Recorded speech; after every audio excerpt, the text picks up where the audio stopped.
Ya, tinnitus atau telinga berbunyi itu sebenarnya adalah suatu sensasi yang dirasakan oleh seseorang di mana adanya terdengar bunyi di telinga. Itu biasa bisa salah satu sisi atau kedua telinga.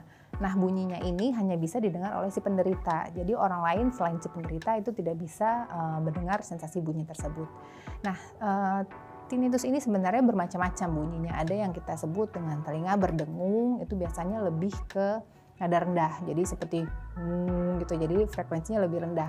Kemudian ada telinga berdenging, sedangkan kalau telinga berdenging ini frekuensi lebih tinggi, jadi lebih kayak berdering ya, lebih frekuensi nada tinggi. Kemudian ada juga yang seperti bunyi deruan atau bunyi angin ribut di telinga. Kemudian selain itu juga ada yang seperti bunyi detakan jantung yang terdengar oleh si penderitanya. Kalau secara umum penyebab dari telinga berbunyi ini misalnya adalah yang pertama adanya infeksi pada telinga ataupun ada kotoran dari telinga. Nah, biasanya kalau misalnya ada penumpukan kotoran di dalam lubang telinga itu biasanya lebih ke dengung. Jadi terdengar suaranya dengan frekuensi rendah, jadi dengung. Sementara kalau untuk infeksi telinga itu biasanya pada kasus-kasus yang kalau misalnya orang awam kenal dengan istilah congean gitu ya, keluar cairan dari telinga, infeksi lama tidak diobatin, itu akan mempengaruhi atau timbulnya ada bunyi tinnitus tadi. Kemudian selain itu juga adanya cedera kepala, itu juga bisa mungkin yang lokasinya kebetulan cederanya dekat dengan daerah telinga, itu juga bisa menyebabkan tinnitus. Dan yang terakhir misalnya adalah penggunaan obat-obatan tertentu dalam jangka panjang. Ya, tinnitus ini sendiri sebenarnya bukan diagnosis penyakit, tapi lebih merupakan gejala atau tanda dari penyakit yang lain. Jadi kalau misalnya ada keluhan tinnitus itu harus dicari tahu penyebabnya apa, karena variasinya sangat bermacam-macam. Yang paling ringan memang mungkin dari adanya kotoran, penumpukan kotoran di telinga, kemudian kemungkinan infeksi telinga, atau ada riwayat trauma di kepala, atau yang paling lumayan serius misalnya adalah adanya tumor atau neuroma akustik. Jadi ada tumor di saraf yang berhubungan dengan pendengaran. Nah, itu bisa memberikan tanda ke penyakit seperti itu.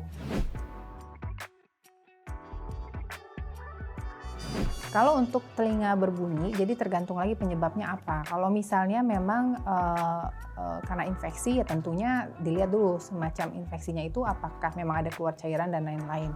Jadi bisa saja dia timbul bersamaan dengan keluhan yang lain.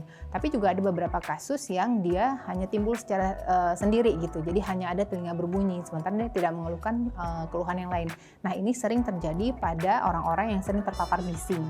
Sebagai contoh sehari-hari, apalagi sekarang mungkin yang penggunaan earphone yang berlebihan, kemudian volumenya yang cukup kencang, secara berketerusan, berkepanjangan, nah itu akan membuat kerusakan di sel-sel rambut yang ada di koklea atau di rumah siput di dalam telinga kita.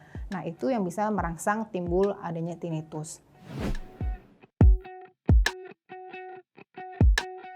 Ya, kalau untuk cara mengatasi yang pasti kita harus menjaga supaya telinga kita sehat. Jadi kalau memang yang paling sering itu karena ada paparan bising, berarti kita harus mengontrol pendengaran kita dengan tidak terlalu sering terpapar oleh bising. Kalau misalnya bekerja di tempat yang memang harus terpapar bising secara terus-menerus, berarti kita harus menggunakan pelindung telinga atau earplug ya, supaya bisa meredam bunyinya yang diterima oleh telinga.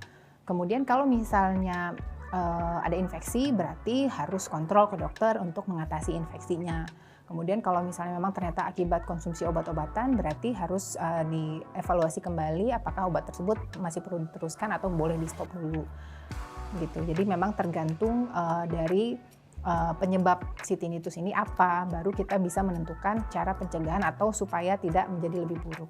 Namun biasanya kalau pada orang-orang usia lanjut, ini memang juga sering terjadi karena faktor usia tadi, ada proses degeneratif bisa mempengaruhi penurunan pendengaran, dan ini juga cukup sering disertai dengan tinnitus. Nah, kalau misalnya seperti itu biasanya kan memang tipe gangguan pendengarannya adalah yang tipe saraf ya.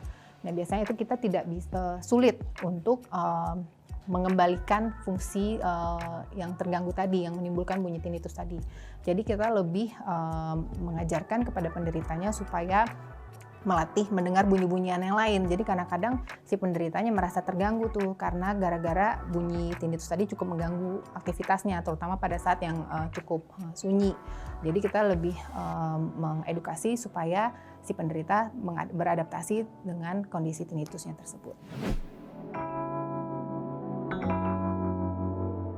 Kalau sebenarnya untuk tinnitus itu bisa terkena pada usia berapa saja. Cuman memang lebih banyak pada usia lanjut karena tadi proses degeneratif tadi, dan tentunya si penderita juga mengalami biasanya adanya gangguan pendengaran. Jadi bisa pada usia berapa saja. Saya Dr. Hamidah Hayati Faisal, spesialis TKL. Sekian penjelasan saya mengenai telinga berbunyi atau tinnitus. Bila ada pertanyaan, silakan sampaikan di kolom komentar.